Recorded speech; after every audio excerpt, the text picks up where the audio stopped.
So here today with Ilya Feige, one of the leading exponents of the world of AI, and genuinely excited to be speaking to you today, Ilya. How are you, sir? Thank you, Nick. I'm well, thanks. It's Friday, so get ready for the weekend. Exactly right. Let me delve straight in because listen. I think as a world, and I speak now on behalf of the world, which is quite a big thing to do. Kind of very excited, but very, very scared by AI. What does the future hold? Where are we? Give it to me straight. Yeah.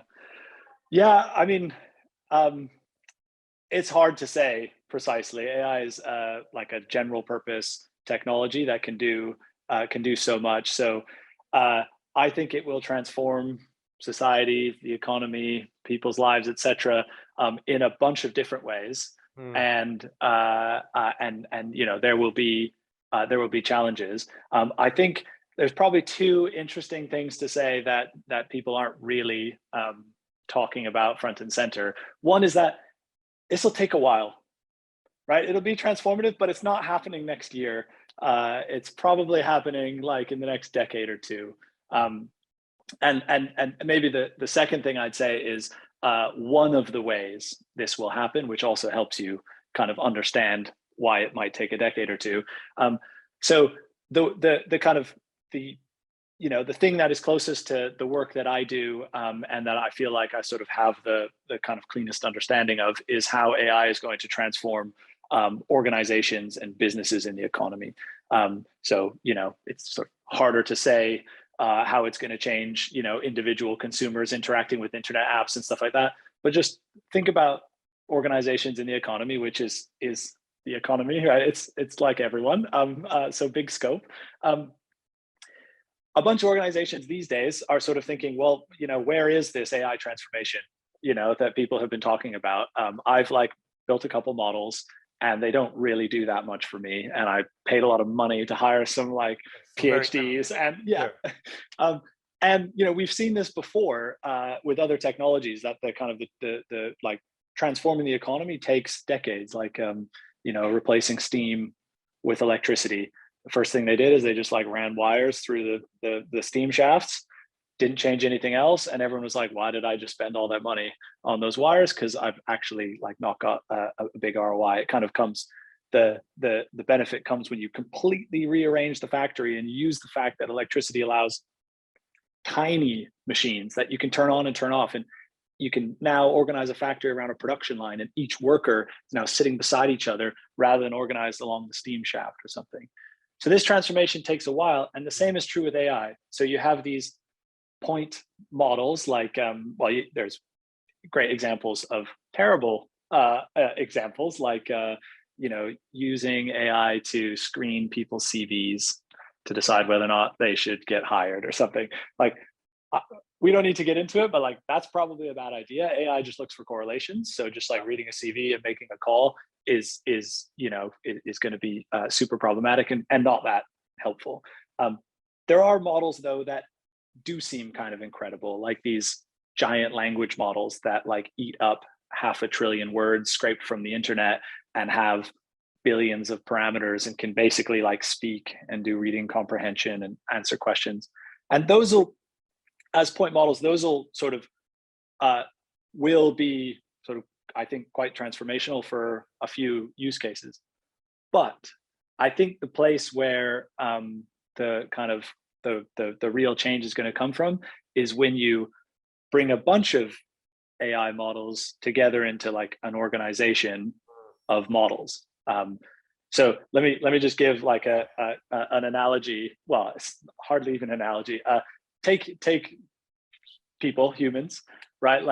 If I'm not allowed to use anyone else, I'm not allowed to use any other organizations, it's hard for me to feed myself.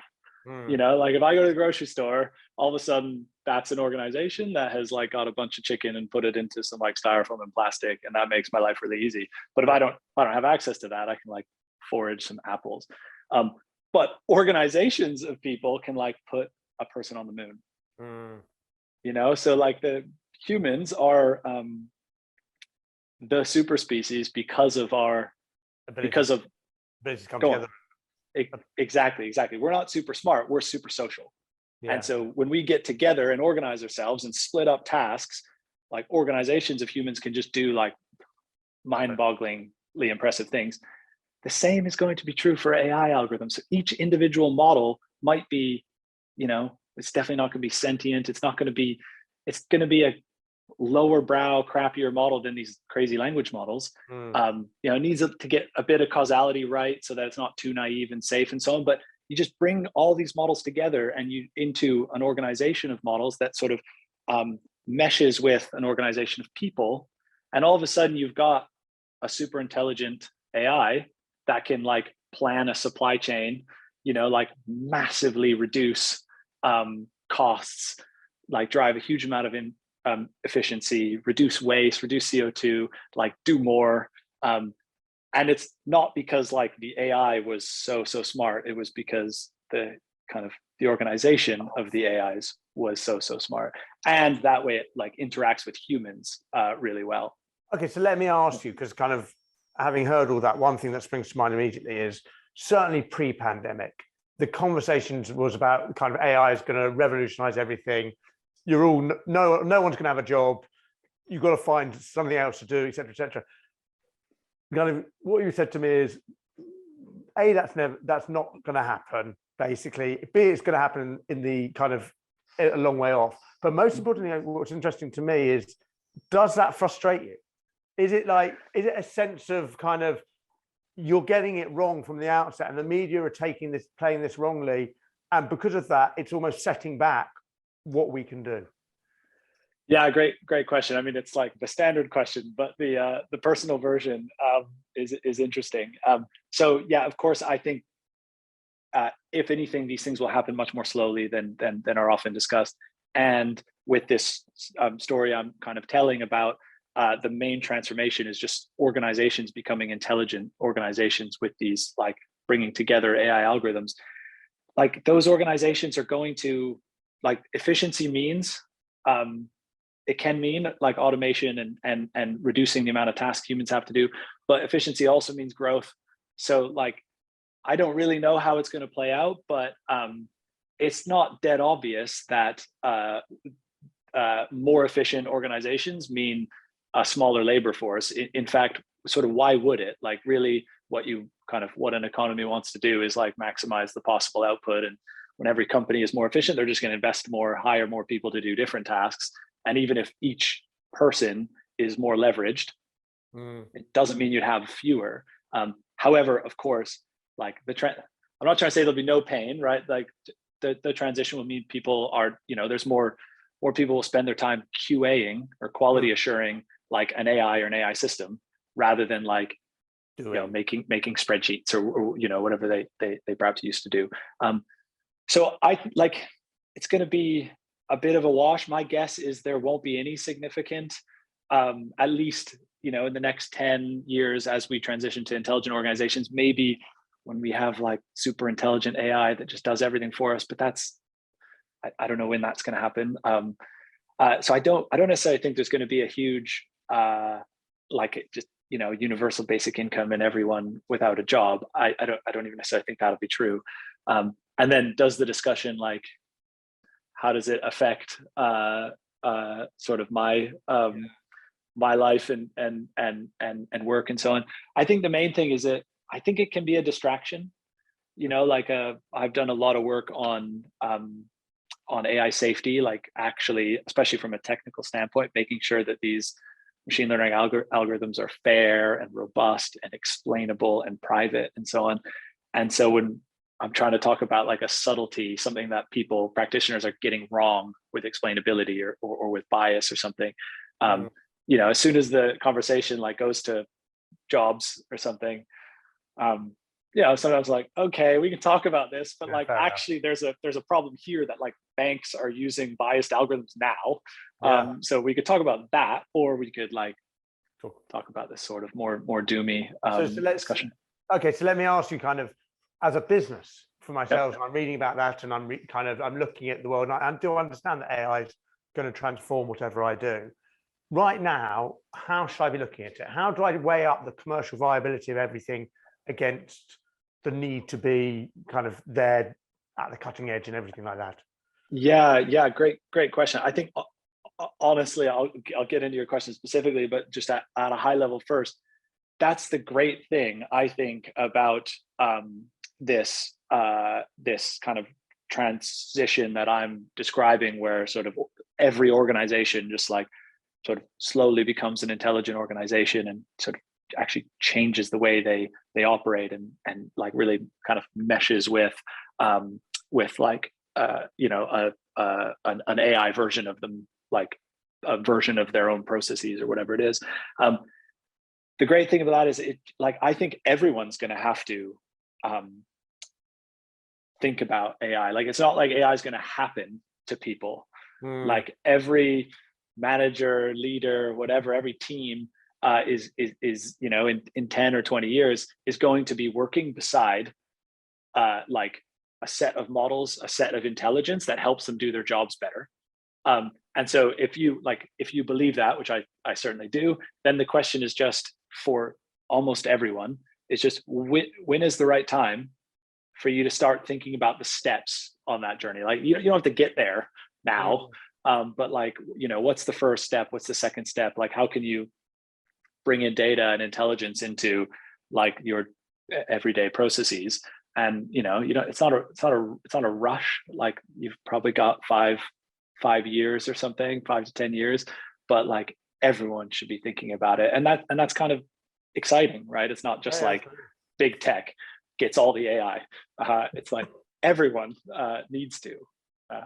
Cool. Let me tell you a slight tangent, kind of something a bit different. Yeah. You worked for the NHS, or you worked in the NHS at the start of the pandemic.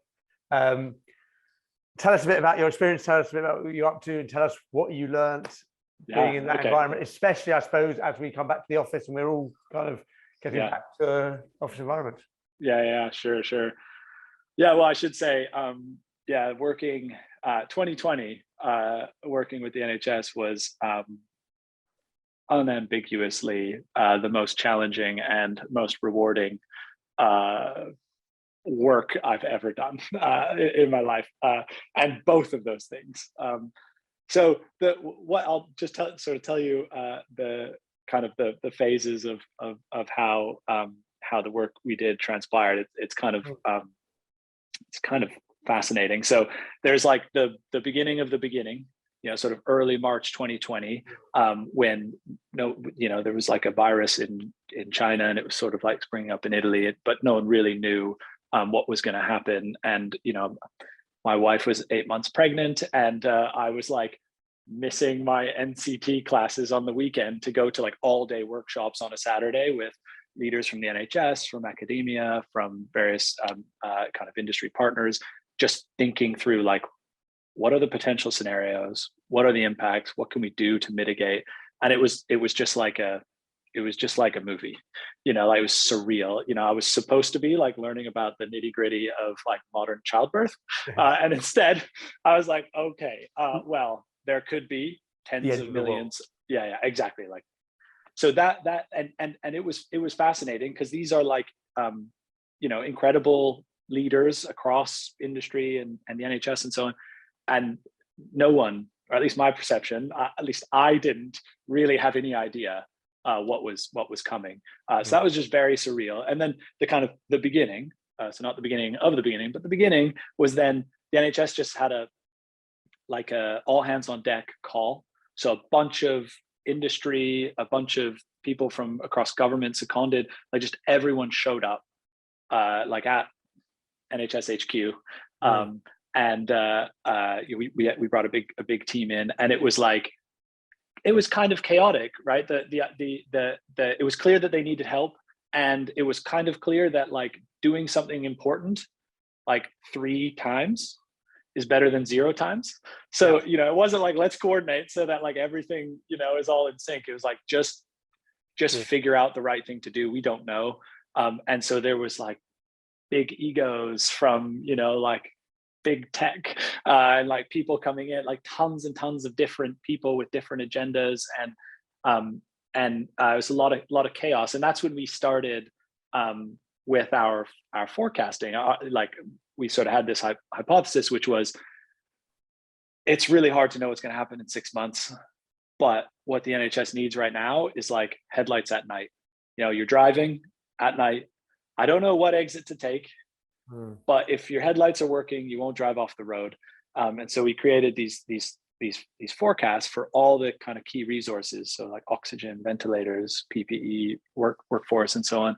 That just took the scrappy data we had coming in and forecasted out every single day, 3 weeks out, so that you could just say like, how bad is it going to get in the next 2 weeks, right? Like, let's move around stuff in the next week, because you can move oxygen around the country in a day, right? You don't need to know what'll happen in 6 months if you just have a good idea of what'll happen in the next 2 weeks. And so we started producing these forecasts. And when we first produced them, like the data and our forecast, people were just like, that's impossible. Like, you can't do that. And I don't trust that forecast. And so we're like, come on, guys. It's like, you know, let me tell you about like, you know, modern Bayesian forecasting or whatever. And it wasn't until we made some forecasts and the data just started coming in, and it would like kept landing in the confidence intervals, like right there, just kept coming in. And we just kept saying, guys, look, the forecasts are still working. Like, do you think it's kind of, this is actually something to get behind? And once people like actually saw that that capability was possible, that you could actually precisely know what's around the corner, then we moved from the beginning to like steady state. And we, you know, then it was like, we're building out this new this operational capability for the NHS. And, you know, it was still like every day and every night I was sitting at this chair every day, every night, like 5 days a week. I relaxed on the weekends. But that's when it got really rewarding, because we're building this tool. The like leadership of the COVID response are, you know, working with us every single day, asking us what's going to happen. We're like looking at forecasts, and, you know, these hospital operators are starting to like get statistics and forecasting and ask really insightful questions. And anyway, that's when it kind of can I ask, really cool. I appreciate your time. So just one question on the back of it, kind of when they were doubting it at the beginning, what am I trying to ask? I suppose I'm asking, did you start doubting, or great question. Does it get you frustrated that your mind kind of believes in it and other people can't see it? Yeah, fabulous question. The answer is sort of both, although not so much frustrated. Like, I get it, you know, I am showing something that people just will have never seen before. And so I sort of like, I expect a bit of a journey to be required. And to be honest, like, it took time, and the NHS is a complicated organization, but they did an amazing job of going from kind of like nothing to something pretty sophisticated in terms of like operational intelligence. So that never bothered me, but it was a slog at times, like an actual slog. Like, guys, remember we talked about this already. Like, you know, it's still working. We can do this or whatever. But there were some times where like their doubt didn't make me doubt it, but there were some really surprising moments throughout the pandemic. Like there was this, you might remember the flare up of cases in Leicester that was kind of all over the news, and everyone was talking about cases are way up, and they were. Like, the rate of positive tests was really, really high, and our forecasts just weren't going up. And in fact, our forecasts are all explainable, so they tell you what drives the forecast. And the forecasts were just saying, those are young people. Like, it's not going to get that bad. Don't worry about it.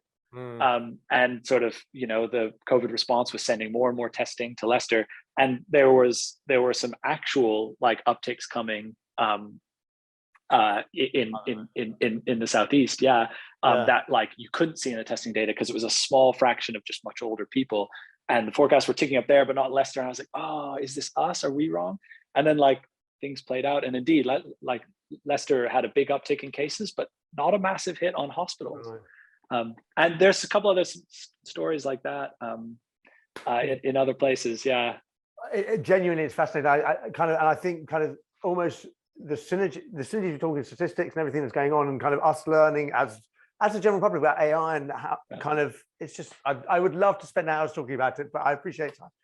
Thank you so much. It's been an absolute honor, and look forward to finding out more. Thanks a lot, Nick. Have a great day. See ya.